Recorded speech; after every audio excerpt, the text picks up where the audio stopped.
mechanical principles. We each had our ideals, and neither would yield. Under the pretext of a social gathering, one invited the impartial Rex Lapis to judge the quality of our creations. But Rex Lapis declared that Guizhong's Obscuro Vopus mechanism was superior.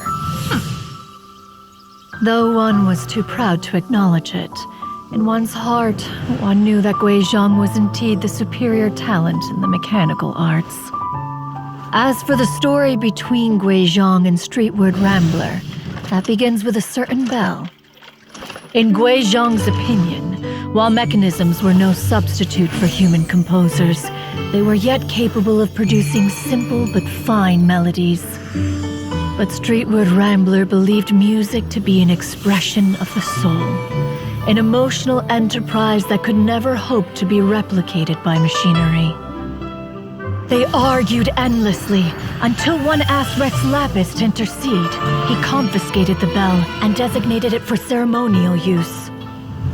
Thereafter, one would often find them convening in the mountains, discussing music, mechanics, and all the affairs of the mortal world.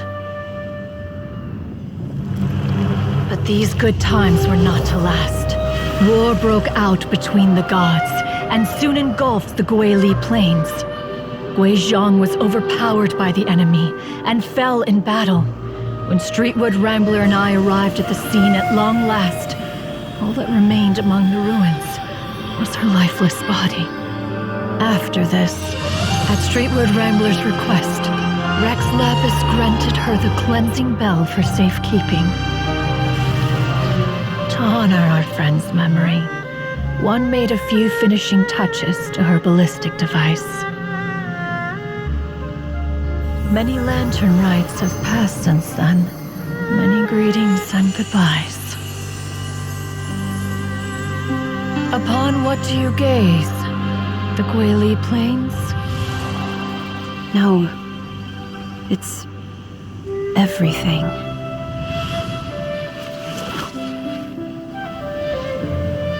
We think of human life as like a lantern that's lit one minute and extinguished the next. But are we Adepti so different?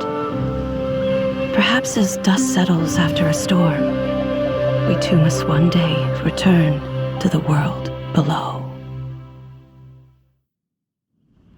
One has always been austere and private by nature, and has never relished socializing. One's dealings with Guizhong were born out of discussions on the discipline of mechanics.